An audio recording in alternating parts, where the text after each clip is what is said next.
Hello दोस्तों, स्वागत है हमारे इस यूट्यूब चैनल में। तो कुछ लोगों का कमेंट आया था कि बिहार यूनिवर्सिटी मुजफ्फरपुर का एक वीडियो बनाइए।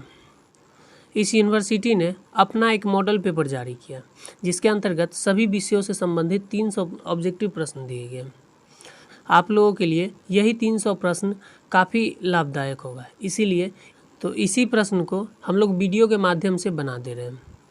और जैसा कि हम लोग जानते हैं कि एक सेट में 300 प्रश्न दिया गया तो वीडियो ज़्यादा लंबा हो जाएगा, इसीलिए इसको पार्ट वाइज पार्ट 1, 2, 3 ऐसे करके दिया गया, जिसमें एक पार्ट में 25 क्वेश्चन आपको सॉल्व करके दिए जाएंगे। इसी तरह के 4 से 5 सेट में आपको हिस्ट्री सब्सिडरी का पूरा मॉडल सेट ख़त्म हो जाएगा। तो आप अगर हमारे चैनल पर नए हैं तो चैनल को सब्सक्राइब करें। तो चलिए वीडियो में आगे बढ़ते हैं। तो पहला नंबर प्रश्न है, इतिहास एक अध्ययन है, अर्थात इतिहास किसका अध्ययन है?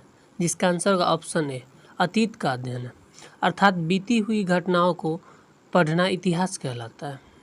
अगला प्रश्न है, रामायण के रचयिता कौन है? रामायण के रचयिता कौन है? जिसका आंसर होगा ऑप्शन सी, वाल्मीकि। अगर आपसे पूछा जाए कि महाभारत के रचयिता कौन है तो उसके रचयिता होंगे वेद व्यास। आगे बढ़ते हैं। अगला प्रश्न है, पुराणों की संख्या कितनी है? पुराणों की संख्या कितनी है? जिसका आंसर होगा ऑप्शन डी, 18। आगे बढ़ते हैं।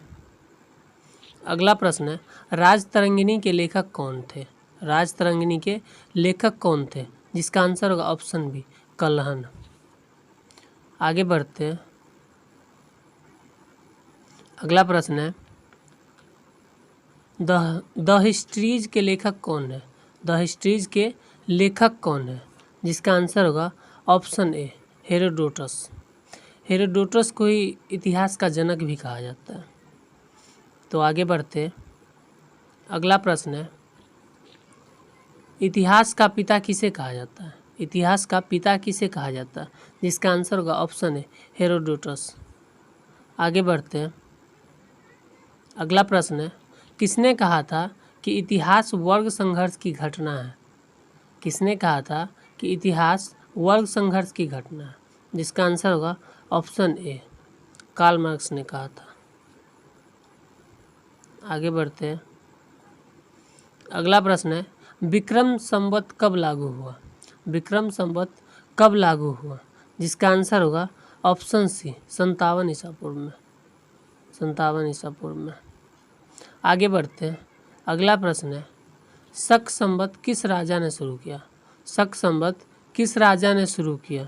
जिसका आंसर होगा ऑप्शन बी, कनिष्क ने शुरू किया। शक संवत किसने शुरू किया? तो कनिष्क ने शुरू किया। अगला प्रश्न है, भारत का राष्ट्रीय पंचांग किस पर आधारित है? भारत का राष्ट्रीय पंचांग किस पर आधारित है? जिसका आंसर होगा ऑप्शन सी, शक संवत पर आधारित है। अगला प्रश्न है, विक्रम संवत और शक संवत में कितने वर्षों का अंतर रहा? विक्रम संवत और शक संवत में कितने वर्षों का अंतर रहा? जिसका आंसर होगा ऑप्शन सी, 135 वर्ष का अंतर रहा। विक्रम संवत और शक संवत में 135 वर्षों का अंतर रहा। आगे बढ़ते हैं। कार्बन डेटिंग पद्धति के जन्मदाता कौन थे? कार्बन डेटिंग पद्धति के जन्मदाता कौन थे? जिसका आंसर होगा ऑप्शन सी, विलार्ड लीवी। विलार्ड लीवी। आगे बढ़ते हैं। अगला प्रश्न है, कार्बन डेटिंग पद्धति का उपयोग किस चीज़ के उम्र निर्धारण में होता है? कार्बन डेटिंग पद्धति का उपयोग किस चीज़ के उम्र निर्धारण में होता है? जिसका आंसर होगा ऑप्शन ए, जीवाश्म के मूल्य निर्धारण में होता है। आगे बढ़ते हैं। अगला प्रश्न है, कौटिल्य का अर्थशास्त्र संबंधित है, अर्थात कौटिल्य का अर्थशास्त्र किससे संबंधित है?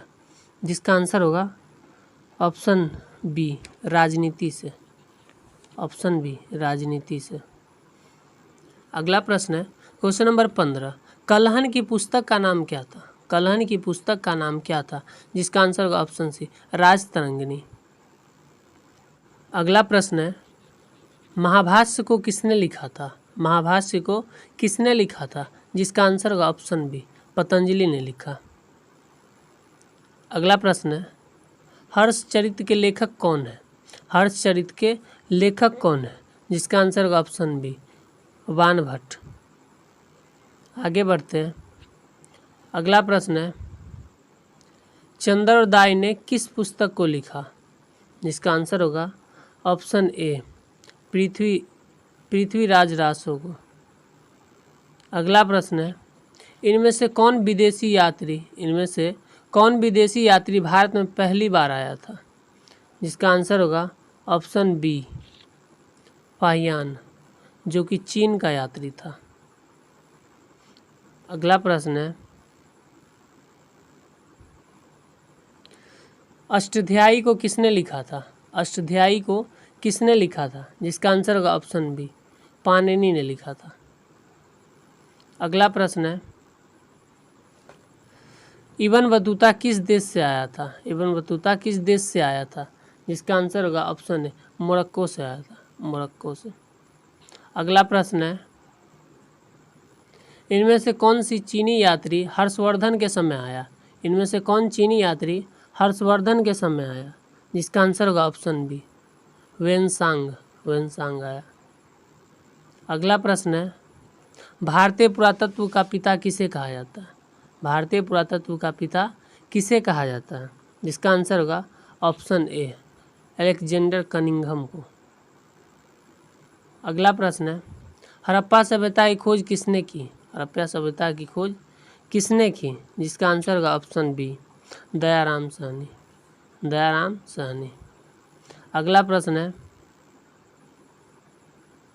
अगला प्रश्न और लास्ट है, क्योंकि इस सेट में हम लोग आज 25 क्वेश्चन ही करेंगे। हड़प्पा सभ्यता की खोज कब हुई? हड़प्पा सभ्यता की खोज कब हुई? जिसका आंसर होगा ऑप्शन बी, 1921 ईस्वी में। तो ये था आपका बिहार यूनिवर्सिटी का 25 प्रश्न। हालांकि इस सेट में 300 प्रश्न दिए हुए हैं, लेकिन आपको पार्ट 1, पार्ट 2, पार्ट 3 ऐसे करके आपको 300 ऑब्जेक्टिव सॉल्व करवा दिए जाएंगे। तो आप हमारे चैनल के साथ बने रहिए। और हाँ, आप अगर हमारे चैनल पर नए हैं तो चैनल को सब्सक्राइब ज़रूर करें। मिलते हैं नेक्स्ट वीडियो में, तब तक के लिए जय हिंद।